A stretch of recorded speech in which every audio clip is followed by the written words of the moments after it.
নমস্কার, চ্যানেল ভিশনের প্রত্যেকটি দর্শক বন্ধুকে জানাই আরও একবার স্বাগত। আপনারা এই সময় দেখছেন মানেই বুঝে গেছেন অবশ্যই আপনাদের অন্যতম এক পছন্দের অনুষ্ঠানে আমি চলে এসেছি, যেই অনুষ্ঠানে একমাত্র সূচনা পাওয়া যায়। একদম ঠিক ধরেছেন, সৌভাগ্যের সূচনা। সৌভাগ্যের সূচনা অনুষ্ঠান নিয়ে আমি চলে এসেছি আপনাদের সাথে, আপনাদের বন্ধু আমি শ্রাবন্তী আছি সঞ্চালনায় আপনাদের সঙ্গে। আজকে কথা বলবো যেই বিষয়টা নিয়ে, সেই বিষয়টাতে একটু বাদে আসি, কিন্তু আমাদের সাথে স্টুডিওতে এই মুহূর্তে যেই ব্যক্তিত্ব উপস্থিত থাকেন প্রত্যেকটা অনুষ্ঠানে, এই সৌভাগ্যের সূচনার অনুষ্ঠানে, তার সাথে আগে আলাপ পরিচয়টা সেরে নেব।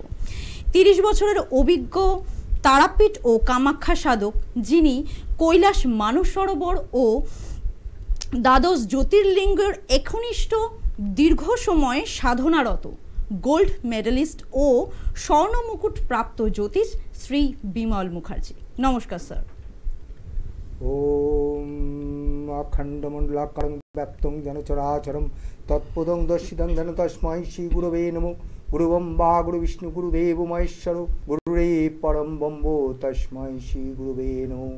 নমস্কার দর্শক বন্ধুরা, আমি জ্যোতিষ বিমল মুখার্জি। আমরা মাঙ্গলিক নিয়ে কিন্তু আগে অনুষ্ঠান করেছি, মাঙ্গলিক নিয়ে আমরা অনেক আলোচনা করেছি অনুষ্ঠানে, কিন্তু আজকে একটুখানি আলোচনাটা মাঙ্গলিক নিয়ে হবে, তবে একটু অন্যরকম। কি অন্যরকম? মাঙ্গলিক শব্দটা শুনে যেমন আমরা একটা আচম্বিত হয়ে উঠি যে আমার মাঙ্গলিক আছে মানে আমার সাথে প্রচুর রকমের সমস্যা হতে পারে, সেগুলো তো সব ঠিক আছে, কিন্তু সমস্যাগুলো জানার পর অনেক সময় যেটা হয় যে আমরা একজন অভিজ্ঞ অ্যাস্ট্রোলজারের কাছে গেলাম, তিনি সমস্যাগুলো আমাদেরকে বললেন, সমস্যাটা জানার পর উনি কিন্তু প্রতিকারের কথা বলবেন। অবশ্যই একটা তো প্রতিবিধানের প্রয়োজন আছে, তাই না? যাদের ঘোর মাঙ্গলিক আছে, যারা পরবর্তী জীবনে মানে বিয়ের মতন একটা শুভ কার্যের সাথে যারা জড়িত হতে যাচ্ছেন, বা বিবাহিত জীবনটা তাদের কতটা সুখের হবে, এইগুলো সব তো ডিপেন্ড করে, তাই না? মাঙ্গলিক থাকলে এই ভয়গুলো কিন্তু সবার আগে আমাদের লাগে যে আমাদের বিবাহটা কেমন হবে, বা বিবাহের পর আমাদের যে বিবাহের পর যে জার্নিটা আমাদের শুরু হচ্ছে জীবনে, সেটা কেমন, কতটা স্মুথলি হবে, কতটা সুন্দর হবে, বা বিবাহিত লাইফটা আমাদের কেমন কাটবে, এই সমস্ত ভাবনা চিন্তাগুলো আমাদের মাথায় কিন্তু ঘুরে বেড়ায়। এবং প্রতিকার যখন আমাদের দেওয়া হয়, অনেক সময় অনেক ক্ষেত্রে হয় যে আমরা সামর্থ্য থাকে না আমাদের, যে মাঙ্গলিক যোগের জন্য যে প্রতিকারটা দেওয়া হয়েছে, যে প্রতিবিধানটা আমাদেরকে দেওয়া হয়েছে প্রতিকার করার জন্য, সেই প্রতিবিধানটা পালন করার জন্য অনেক সময় হয় সেই রকম মানুষের হয় সামর্থ্যটা থাকে না। তাই বলে কি আপনার মেয়েটার আপনি বিয়ে দেবেন না, বা আপনার মেয়েটার কি তাই বলে ভালো ঘরে বিয়ে হবে না, আপনার ছেলেটা কি জীবনে সুখী হতে পারবে না বিয়ে করে? একদম নয় বন্ধুরা, এই কথাটা আর ভাববেন না যে আপনার সেই সামর্থ্যটা নেই বলে আপনি মাঙ্গলিক যোগটার প্রতিবিধান করতে পারবেন না। তাই জন্যই তো আপনাদের সাথে এই বিমল মুখার্জি, ইনি কিন্তু আপনাদের সাথে বন্ধুত্বের হাতটা বাড়িয়ে দিয়েছেন, যাতে আপনার সামর্থ্য না থাকলেও মাঙ্গলিক যোগের প্রতিকার প্রতিবিধানটা আপনি করতে পারেন। চলুন কিভাবে প্রতিকার প্রতিবিধান করবেন সেটা নয় আমরা বিমল মুখার্জির মুখ থেকে শুনে নেব। স্যার, আপনি একটু বলুন যে এই আমি যেটা বললাম এক্ষুনি, যে মাঙ্গলিক যোগ যাদের রয়েছে, কিন্তু তারা হয়তো চায় তাদের ছেলে মেয়েটাকে জীবনে সুখী দেখতে, এবং কিন্তু তার প্রতিকার প্রতিবিধান করার মতন সেই সামর্থ্যটা হয়তো অতটা নেই, তাহলে তারা কি করবে, সেই উপায়টা যদি আপনি একটু বলেন। ব্যাপার হচ্ছে তো মাঙ্গলিক তো টোটালটাই হচ্ছে একটা মঙ্গল, যে একটা ক্রূর গ্রহের ব্যাপার, বুঝতে পেরেছো? তো এই মাঙ্গলিকের মঙ্গল যদি আমরা তো সবাই মোটামুটি জেনে গেছে, বা জানা আগে যে নেটের যুগে সবাই জানে যে মাঙ্গলিক কি জিনিস, এটা কি সবাই মোটামুটি জানে, বুঝতে পেরেছো? কিন্তু মাঙ্গলিক লগ্নে, চতুর্থে, সপ্তমে, অষ্টমে এবং দ্বাদশে থাকলেই তবে মঙ্গল অবস্থান করলে জন্মচকে, তবে সেটা মাঙ্গলিক হয়। তো সেক্ষেত্রে এই যে মাঙ্গলিক এর দুটো ভাব খুবই গুরুত্বপূর্ণ, একটা হচ্ছে সপ্তম ভাব আর একটা হচ্ছে অষ্টম ভাব। সপ্তম ভাব হচ্ছে বিবাহ ভাব, ঠিক আছে? সেই বিবাহ ভাগে মঙ্গল থাকলে তো বিবাহের নানা রকম ধরো দেরিতে হবে, বিবাহের পরে অশান্তি হবে, বিবাহের আগে যারা প্রেম ভালোবাসা করে তাদের বাধাপ্রাপ্ত হবে, এইসবগুলো হয়। তো আজকে সাধারণত আমি এই বিবাহের ব্যাপারে মাঙ্গলিক যাদের আছে তাদের একটা প্রতিকারের ব্যাপারে আমি একটা ছোট্ট প্রতিকারের ব্যাপারে আজকে বলবো, আলোচনা করব। ধরো কোনো জাতিকার বয়স 25 থেকে 26 কি 27 বছর বয়স, সে বিবাহ উপযোগী, ঠিক আছে? তো সেই ক্ষেত্রে তার বাড়ির লোকেরা, মা বাবা সবাই জানে সেই মেয়েটি বা জাতিকাটি মাঙ্গলিক। তো তাদের মাথায় অলরেডি একটা চিন্তা থেকেই থাকে যে বিয়ের পর হয়তো মেয়ের বাড়িতে, শ্বশুর বাড়িতে অশান্তি হবে বা স্বামী স্ত্রীতে অশান্তি হবে বা কি হবে না হবে, এই যে একটা চিন্তা ভাবনা, ভয় বা একটা থাকে। বা এরমও দেখা যায় যে এই যে বিরাট টাকা একটা প্রতিকারের ব্যাপার লাগে, সেটাও করা অনেক সময় সম্ভব হয়ে ওঠে না, বা হয়তো সেই বাবা মায়ের সামর্থ্য নেই। তো সেক্ষেত্রে তাদের ক্ষেত্রে আমি আজকে যে ব্যাপারটা বলবো সেটা অনেকটা কিছুটা অন্তত লাঘব তার জীবনকে করতে পারবে।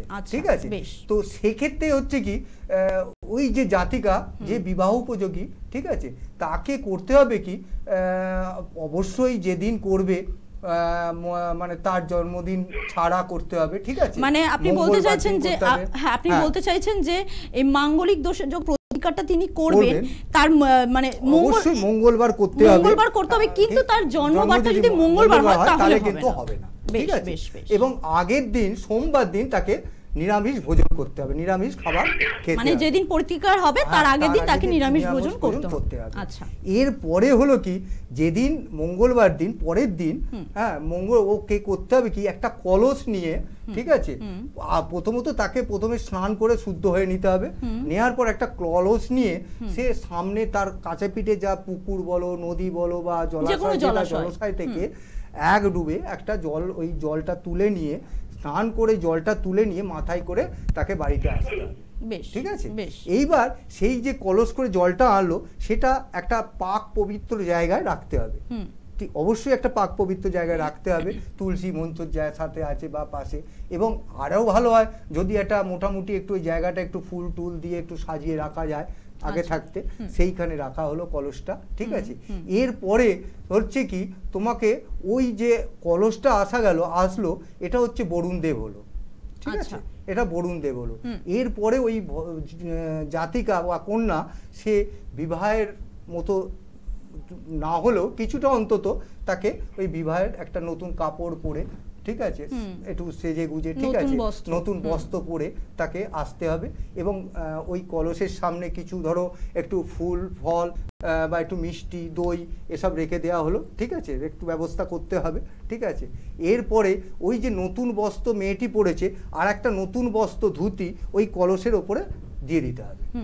ঠিক আছে, এইভাবে কলসটাকে রেডি করার পর যদি বাড়ির লোক থাকে, কেউ যদি বাড়ির ধরো পিসি মা বা কেউ থাকে, যদি একটু দুজনের গায়ে মানে কলসের গায়ে এবং ওই জাতিকার গায়ে যদি একটু হলুদ দিয়ে দিতে পারে তাহলে আরো ভালো হয়। ঠিক আছে, এবার গায়ে হলুদটাও হয়ে গেল। ঠিক আছে, দুখানা রজনীগন্ধার মালা আনতে হবে, দুখানা রজনীগন্ধার মালা আনতে হবে, এবং ওই মেয়েটি বা জাতিকা কন্যাটি ওই তখন ওই কলসের সামনে বসে নতজানু হয়ে বলবে, হে বরুণ দেব, আমি আজকে এই শুভ দিনে তোমাকে স্বামী হিসেবে বরণ করে নিচ্ছি, তো তুমি আমাকে স্ত্রী হিসেবে বরণ করে গ্রহণ করো।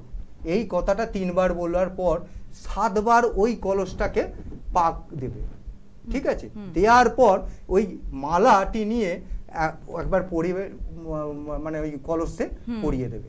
3 বার এরম পড়াবার পর আবার নতজানু হয়ে ঠিক ওই একই কথা আবার ওই কলসকে বলবে, হে বরুণ দেব, আমি তোমাকে এই শুভ দিনে স্বামী হিসেবে বহন করলাম, তুমি আমাকে স্ত্রী হিসেবে গ্রহণ করো। ঠিক আছে, এইটা বলার পর নতজানু হয়ে নমস্কার করা হওয়ার পর সম্পূর্ণ ব্যাপারটা সম্পূর্ণ হয়ে গেল। এরপরে করতে হবে কি, আবারও ওই কন্যাকে ওই কলসটাকে নিয়ে গিয়ে যেখান থেকে জলটা তুলে আনা হয়েছিল ঠিক সেইখানে গিয়ে ওই কলসকে আবার জলটা ফেলে দিতে হবে। কলস সমেত ভাসিয়ে দিতে হবে, তাই তো? বেশ বেশ বেশ বেশ, ঠিক আছে, এইটাই হচ্ছে পুরো একটা মানে, তবে এটুকু আমি বলতে পারবো না এটার থেকে তোমার যে একবারে মাঙ্গলিকের পুরো প্রতিকার, মানে অবশ্যই অবশ্যই কিছুটা, এবং এটা পরপর যদি 3 বার করা যায়, এবার পরপর যদি 3 বার করা যায় সেক্ষেত্রে অনেকটা মঙ্গলের প্রভাবটা কিছুটা অন্তত কমবে। এটা একদম আমি আপনাকে তোমাকে বলতে পারি। আচ্ছা বেশ, আমাদের কিন্তু কলার বন্ধু অপেক্ষা করছেন অনেকক্ষণ থেকে, উনি ধৈর্য ধরে অপেক্ষা করছেন, একটু দেখে নেওয়া যাক কে আছে। নমস্কার, কে আছেন আমাদের সাথে? নমস্কার, আমি ঠাকুরা থেকে বলছি, তপন হালদার। হ্যাঁ বলুন, কার সম্পর্কে জানবেন আজকে? সম্পর্কে বলতে আমার নিজের সম্বন্ধে যাবো।